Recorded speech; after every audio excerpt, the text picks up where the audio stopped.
세 개의 종교를 나눌 때에 특별히 이 세 종교가 뿌리를 같이 하고 있는 종교가 있습니다. 유대교와 이슬람교와 기독교입니다. 이 세 종교는 똑같이 구약 성경을 자기들의 신의 말씀으로 받아들입니다. 그래서 이 세 종교를 아브라함 계열의 종교다라고 이야기를 합니다. 세 종교 모두 아브라함을 조상으로 하고 있잖아요. 근데 이 세 종교가 확연하게 totally separated, 분리되어지는 지점이 나옵니다. 그 지점이 어디에선가? 예수 그리스도에게서 나타납니다.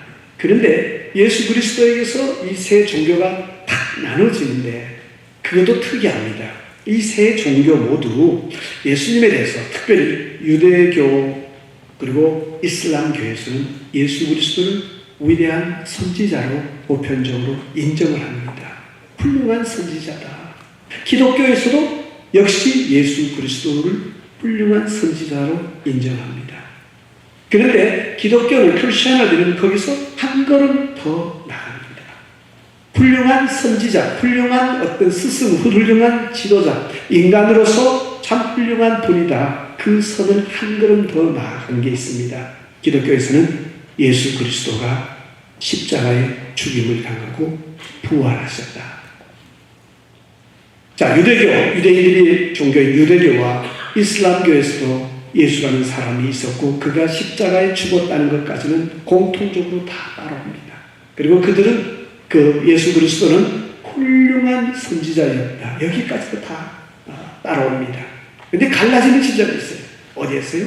예수가 십자가에 죽으셨다가 다시 부활하셨다. 거기서부터 유대교에서는 도저히 받아들일 수 없는, 이슬람에서도 도저히 받아들일 수 없는, 그런데 기독교에서는 그 예수가 십자가에 죽고 부활하셨을 뿐만 아니라 그분은 우리의 구주가 되시고 그분은 하나님이시다라고 이야기를 합니다. 여기서 하늘과 땅만큼 차별이 나기 시작하는 것입니다. 바로 그 차이를 만들어내는 부활이 오늘 우리가 주일 하나님 앞에서 지키고 있습니다. 그래서 우리는 이 부활절 될 때마다 제가 늘 말씀드리지만은 제일 먼저 중요한 것은 예수 그리스도의 부활에 대한 여러분들의 확신입니다. 이것은요, 있지도 않은 사건이지만은 어떤 좋은 의미를 뽑아내기 위해서, 좋은 교훈을 얻어내기 위해서 만들어진 그런 우화라든지 그런 감동적인 픽션이 아니라, 가짜 이야기가 아니라 우리가 지금 말하는 것은 역사입니다. 역사적인 사실 속에서 우리가 그리스도의 부활을 따라가는 것입니다. 예수 그리스도께서 부활하신 증거가 뭐냐? 예수님 자신이 제일 먼저 말씀하셨습니다. 살아계셨을 때에 내가 사람들의 손에 넘겨져서 죽임을 당하고 제3일, 세 번째 날에 내가 살아난다. 그렇게 제자들에게 말했을 때 제자들이 대단히 걱정했다, 근심했다라고 말씀하고 있습니다. 예수님 자신도 모르는 가운데 어쩌다 보니까 죽었다가 살아난 것이 아니라 이 부활은 그리스도께서 계획하셨고 그리스도께서 아시고 계셨던 그러한 사건으로서 소개되어지고 있습니다. 예수님께서 자신이 부활을 말씀하셨을 뿐만 아니라 객관적으로 역사적인 사실들을 통해서도 우리는 부활에 대해서 접근해 볼 수 있습니다. 적어도 예수님께서 부활하시고 난 다음에 제자들에게 12번 이상 나타나셨습니다. 막달라 마리아라는 여인에게도 나타났고요. 혼자 있었을 때 또 엠마오로 가는 길에서 두 사람에게도 나타났고 또 11명의 제자들에게도 나타나셨고요. 그리고 500여 명이 모여있는 그들 앞에도 예수님께서 나타났습니다. 그러니까 예수 그리스도의 부활이 그냥 한두 사람 있었을 때에 이게 거짓말인지 진짜인지도 모르겠고 혼자서 떠드는 소리니까 도대체 신빙성이 없다. 그것이 아니라 한 사람 있을 때도 나타났지만 두 사람 있을 때도 10사람 있을 때도 무려 500명이 있을 때도 거기에서도 예수님이 부활하신 몸으로 나타나셨다는 사실입니다. 그러다 보니까 그 그리스도의 부활을 눈으로 목격했던 제자들이 자기들의 삶에서 예수님이 십자가에 못 박힐 때는 다 도망가 버리고 요한이라는 한 사람 빼고 나머지 다 도망가 버렸습니다. 뿔뿔이 흩어졌던 그들이, 무서워서 흩어졌던 그들이 부활하신 주님을 만나고 난 다음에 자기들의 생명을 건 순교자의 걸음을 걸어가기 시작합니다. 그들 11명의 제자들뿐만 아니라 초대 교회 1세기, 2세기 살았던 그 많은 사람들이 자기들의 생명을 가장 비참하게 죽는 죽음을 맞이하면서도 신앙의 길을 걸어갔다는 사실입니다. 그런데 그 그리스도께서 부활하셨다라는 이 이야기가 예수님이 돌아가시고 난 다음에 수십 년 혹은 수백 년 지나고 난 다음에 짜맞춰진, 만들어진 이야기가 아니라 성경을 보면은 불과 장사 지내고 난 다음에 3일째부터 그 이야기가 나오기 시작했었습니다. 만일 그리스도가 부활하지 않았더라면 얼마든지 시신을, 매장된 시신을 파서 보여줄 수도 있었지만 그럴 수가 없었습니다. 그리고 그리스도께서 만약에 부활하지 않았다면 이 기독교의 출발점이 예루살렘이 될 수가 없습니다. 왜냐하면 예수님께서 부활하셨기 때문에, 그래서 그 예루살렘에서 예수 그리스도의 부활을 보았던 사람들이 자기들의 신앙을 고백하며 하나님 앞에 나올 수 있었습니다.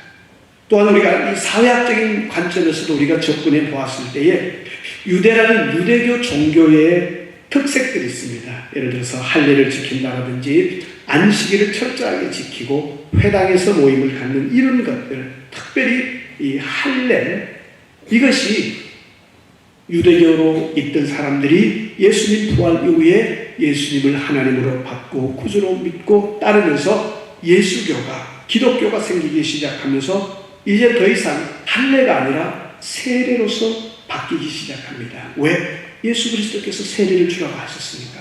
할례가 아니라 세례를 주라고 하셨으니까. 또 유대인 사회에서 안식일은 생명처럼 지키는 그런 날입니다. 그런데 이 유대교에 있던 이 사람들이 예수님의 부활을 만난 이후에 기독교로 오면서 이 안식일을 포기합니다. 안식일 대신에 그들은 주일을 지키기 시작합니다. 그리고 유대교에서는 늘 회당에서 모입니다만 그것이 이제는 더 이상 회당이 아니라 교회라는 곳으로서 옮겨가기 시작합니다. 이런 어떤 사회적인 현상들을, 특별히 이것은 어떤 기술이 아닙니다. 이 테크놀로지 같은 것들은 쉽게 우리가 바꿀 수 있습니다. 왜? 써보니까 좋으니까 빨리 바뀔 수 있지만 사고라든지 철학 이런 것들은 쉽게 바뀌지 않습니다. 그런데 그 철학보다도 더 바꿀 수 없는 것이 종교입니다. 신앙은 가장 늦게 바뀌어지고 거의 요지부동하는 것이 신앙입니다. 종교입니다. 그런데 유대교에서 있었던 그런 할례와 안식일 같은 생명을 걸고 지켰던 그 종교의식이, 그리고 그 종교의식을 지켰던 사람들이 예수를 만난 이후에 그 모든 할례와 안식일 종교 예식을 포기했습니다. 그들은 세례로, 그리고 안식일 대신에 주일로 예배일을 바꾸기 시작합니다. 이런 변화들은 그리스도의 부활이 없이는 도저히 불가능하다는 사실입니다. 오늘 본문에 보면 그리스도의 부활은 우리에게 근본적인 그런 변화들을 만들어낸다고 말합니다. 만약에 부활이 없다면 오늘 본문은 뭐라고 말합니까? 우리의 믿음도 헛될 뿐만 아니라 우리의 죄 문제가 해결되지 못한 가운데 있다라고 이야기를 합니다. 여러분, 저도 죽을 때에, 앞으로 언젠가는 죽겠지만 저도 죽을 때에 내가 몽고메리 교회 성도들의 모든 죄를 짊어지고 죽는다라고 말할 수 있습니다. 그렇다고 해서 누가 저에게 너는 미국 법을 위반했다 그런 이야기 하실 분도 없을 것입니다. 얼마든지 제 자유입니다. 그러나 말을 한다고 해서 여러분의 죄가 용서받는 것은 아니죠. 제가 정말 여러분의 죄를 용서할 그러한 능력이 있다면 그 죄값을 지고 죽었을 뿐만 아니라 그 죄의 값인 죽음을 정복하고 뚫고 다시 살아나야 되는 것입니다. 죽기 직전에 헛소리 한두 번 하는 것은 누구나 다 할 수가 있습니다. 그러나 예수 그리스도는 그러지 않으셨습니다. 그분은 죽음을 맞기 이전에 내가 세상 죄를 짊어지고 갈 것이다.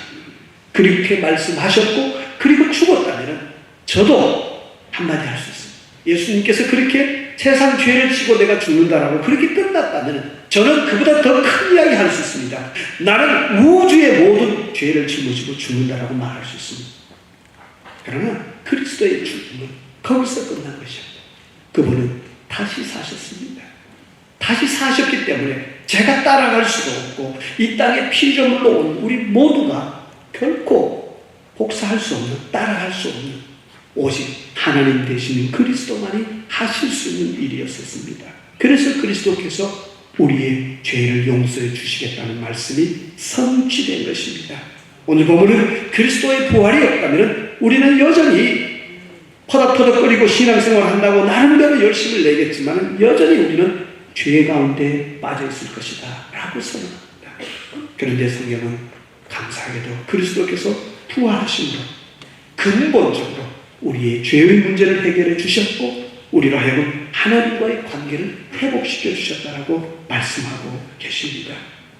유대교나 이슬람교와 달리 기독교에서 부활을 제외한다거나 혹은 부활이 없다면 기독교는 그 자체가 있을 수가 없습니다. 생존이 불가한 종교입니다. 부활이 없는 예수는 더 이상 구세주도 하나님도 아닙니다.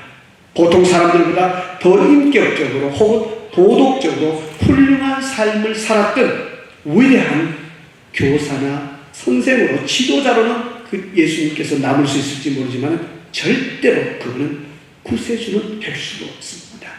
그런데 기독교에서 그리스도께서 부활하심으로 우리의 구주가 되셨고 우리의 하나님이 되셨습니다. 말씀을 정리합니다. 그리스도의 부활을 역사적 사실로 여러분들이 확실히 믿으십시오. 받아들이십시오. 이것은 사이언스입니다. 그리고 그 부활신앙 위에 우리의 구원과 삶, 여러분의 인생을 새롭게 설계해라. 그런 여러분의 삶이 될 수 있기를 주의 이름으로 축복합니다.